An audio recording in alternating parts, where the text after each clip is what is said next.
जो मैं आपको सबकी बातें बता रहा हूँ, क्या आप लोगों को समझ आ रही है? खाना का जवाब दो। क्या आपको समझ आ रही है? तो मैंने क्या बोला, ये फैमिली एक छोटी सी सूखी फैमिली आई है, तो इन्होंने बोला हमारे बारे में चेक करो। तो मैंने ये बताया आपके ऊपर भूत प्रेत नहीं है, पर भूत प्रेत से भी ज्यादा बड़ी बीमारी है। किसी के घर में कोई चीज खेल जाती है, किसी के घर में कोई नहीं खेलती। जिसके घर में चीज खेल रही है उसको तो पता चल गया कि हमारे घर में भूत खेल रहा है। जिसके घर में नहीं पता चलता वो क्या करे? उस घर में हमेशा तंत्र यंत्र मंत्र ग्रंथ करके पाई जाती है। चाहे उसके कुल के नाम की हो, चाहे उसके गोत्र के नाम की हो, चाहे उसके बाप के नाम की हो, चाहे उसके सास के नाम की हो, किसी भी प्रकार के नाम की हो सकती है। उसमें एक यंत्र बनाया जाता है। क्या बनाया जाता है? यंत्र। चाहे वो नींबू को लेके हो, चाहे गुड्डी पटोले हो, चाहे किसी भी नारियल में चीज हो। एक कई बारी मैं ऐसा बताता हूँ, आपके अंश जो से मेन बॉडी के अंश होते हैं, कितने होते हैं? 12। कितने अंश होते हैं? 12। पर आप अगर शरीर छोड़ रहे हो, आप पूजा पाठ कर रहे हो, अगर आप पूजा पाठ कर रहे हो, आपकी पूजा पाठ में आप गुरु बन के कोई आपको नाम ले रहा है, तो वही चाहे आप भगत हो चाहे नहीं, चाहे आपको कोई तांत्रिक वहां से उठाता है प्रेत बना के, तो आपके अंश वो लाखों करोड़ों बना सकता है। कितने? लाखों करोड़ों। इसकी एग्जाम्पल दूंगा। जैसे देवी है शेरावाली माता काली, वो नवरात्रे में पूजा के समय लाखों दुनिया में औरतों में खेलती है। खाना का जवाब दो, खेलती है कि नहीं? क्योंकि वो एक शक्ति है, वो करोड़ों अंश है उसके। ऐसी एक गुरु है, उसके अनेकों भक्त है। एक गुरु है, अनेकों भक्त है, पर वो उस गुरु को अपने घर में पूजता है। ठीक है, एक गुरु को सारे पूज रहे हैं, एक गुरु के लाखों करोड़ों अंश बन जाते हैं। एक ही गुरु सब में आता है, एक ही गुरु सब में आता है, क्योंकि कई भले के लिए पूज रहा है, कई बुरे के लिए पूज रहा है। जैसे मैं एक बाबे की सेवा करता हूँ जिसको सरकार कहते हैं, कोटलेली सरकार, अब वही मेरे में भी आ रहा है, वही इस भाई में भी आएगा, वही हम 15 जने खड़े हैं उसी में भी आएगा, क्योंकि उसकी शक्ति के अंश मिले हुए हैं जो हर किसी के शरीर में आते हैं। ना किसी में देवता खेड़ता, ना बाबा खेड़ता, वो अंश से ही तरंगों से सब कुछ बताता है। समझ गए? यंत्र तंत्र मंत्र माता तुम्हारे नाम की करी हुई है, जिसके कारण आपके शरीर में कभी पूरा प्रेत खेला नहीं है। देखो आ रहा है फिर जा रहा है, ये प्रेत खेला नहीं है, ये पूरा आ नहीं रहा। लोग कहेंगे हाथ मार रही है, पर आ रहा है, पर आएगा नहीं। इसकी चीज को लेके किसी नारियल में, ठीक है, सिंदूर लगा के, नारियल में सिंदूर लगा के किसी तांत्रिक हवन में बैठ के, उस जैसे ये हवन है तो मतलब यंत्र मंत्र के बीच में करके, तो उस नारियल में सारी चीजें दबाई गई हैं नाम से, एक एक नाम से। फिर उसको किसी जमीन के नीचे गाड़ा हुआ है। जैसे जैसे वो नारियल अंदर ही अंदर जमीन में गड़ रहा है, वैसे वैसे इसका सिर भारी हो रहा है। ठीक है, अंदर क्योंकि खोखला हो रहा है।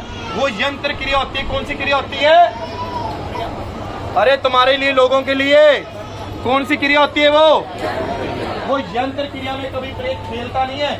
अगर कोई भगत जाएगा, किसी को दिखाई देगा, किसी को नहीं, जरूरी नहीं सारी खेलने वाली चीज दिखती है, कहीं खेलती नहीं है पर दिखती जरूर है। आज मैं लोगों को बताना चाहूंगा, बाबे ने जो मुझे शक्ति दे रखी है वो ऐसी है, जितनी मर्जी सूक्ष्म चीज हो पर वो यंत्र क्रिया में होगी।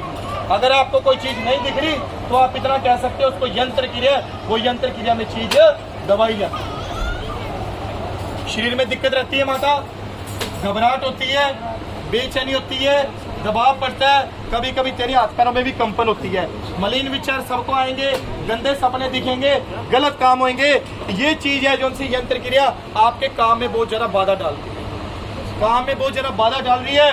मैं आप सब लोगों को ये बताना चाहता हूँ, कभी भी तांत्रिक कभी भी प्रेत भेजता है, सिंगल प्रेत कभी नहीं भेजता, हमेशा जोड़े में भेजता है। हमेशा जोड़े में भेजेगा, 2 प्रेत हमेशा भेजेगा। किसका बनाएगा जोड़ा?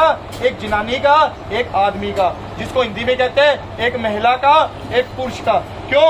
क्योंकि इन घर में देखो, अगर ये औरत है, ये माता है, ठीक है, क्या ये औरत है, इसको आदमी सपने में दिखता ना गलत रूप में, ठीक है, बता दिखता है क्या? नहीं दिखता है, क्योंकि तांत्रिक ने कर दिया। तुझे औरत दिखती होगी सपने में, बता नहीं दिखती तो कर दिया डिफाइन, तो बाबे के नाम की ताड़ियां हो गए।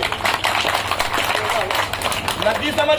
कोई भी तांत्रिक जोड़े बना के बेचता है। अगर कोई सिंगल प्रेत होता है वो चौक चौराहे से वैसे लगता है। एक सिंगल प्रेत भी कभी इंसान, जैसे मैं हूँ, मैं कहीं ट्रैफिक में हूँ, कहीं भी हूँ, कहीं घूमने के लिए जा रहा हूँ, कभी कल्ला नहीं जाऊंगा, अपने दोस्तों के साथ जाऊंगा। समझ गए? वैसे ही कोई भी मरी हुई आत्मा है जो प्रेत है वो कभी कल्ला नहीं रहता, वो अपने साथ साथ जो क्षेत्र में होते हैं, वो कोई पेड़ पे बैठा है वो उसको देखता है, चल भी तू मेरे साथ आ, कोई इधर नाली के पास बैठा है, चल भी तू आ, क्योंकि हर किसी की मृत्यु मतलब अकाल मृत्यु भी होती है, एक जैसी नहीं होती। कभी कभी मेरे को, जैसे इस बहन जी को प्रेत है, आदमी प्रेत है, अब ये किसी शमशान घाट से निकली, शमशान घाट से निकली है, वो प्रेत अगर चाहे, अगर शक्तिशाली है, ताकतवर है, तो प्रेत के जो शमशान में प्रेत वो भी उठा के इसके साथ ले लेगा, समझ गए। इसीलिए ये वाली विद्या बहुत गहरी है, समुंदर है, ना इसी का पार किसी ने पाया है, ना कोई पा सकता। कहता को आता कोई भी खलीफा अपने यहाँ पे कह दे मैंने इसकी पूरी विद्या हासिल कर रही है, ये समुंदर है, कभी भी इसको पूरा नहीं करता जाएगा, चाहे वो 55 साल का 80 साल का बूढ़ा तक भी हो जाए, पर ये पूरी कभी विद्या नहीं होती। ये प्रेत बाधा भाई जी, प्रेत बाधा है, समझ गए। जो लोग इस चीज को नकारते हैं वो मूर्ख है। कहते जीदियां बीतियां सो ही जाने, जीदियां लगियां सो ही जाने। अब आपके घर में बीत रही है, आप जान रहे हो क्या नहीं? बहुत ज्यादा। इससे पहले कहाँ दिखाया बताओ? पहले बहुत जगह कहाँ दिखाया माता बताओ? मेरी नंद के माता आती है, ननद के माता आती है, वहाँ भी दिखाया। और कहाँ दिखाया? दूसरी जगह राजस्थान में भी दिखाया। और बताओ कहाँ दिखाया है? पर माता दिखाती रही, पर हम तो नहीं आया ना। क्यों नहीं आया? क्योंकि ये ओपरा है, भूत किसी तांत्रिक के माध्यम से क्या कर रखी क्रिया, यंत्र तंत्र मंत्र। जब कोई किसी के नाम का यंत्र बनाएगा उसमें तंत्र भी करेगा, बिना मंत्र के गड्डी चलेगी नहीं। इसलिए इकट्ठों का जोड़ा बनाया है, किसका? तंत्र यंत्र मंत्र, समझ गए। मैं शनिदेव महाराज से, माता काली से, अपने बाबे से प्रार्थना करूंगा, ठीक है, अपने नाथ से भी कृपा प्रार्थना करूंगा कि आपके शरीर की चीजें निकलवाए, कि आपको स्वास्थ्य करे। इसके लिए आपने 8 क्रिया करवानी है, 4-5 बार आना, उसी में ठीक होएगा। बोलो जय श्री।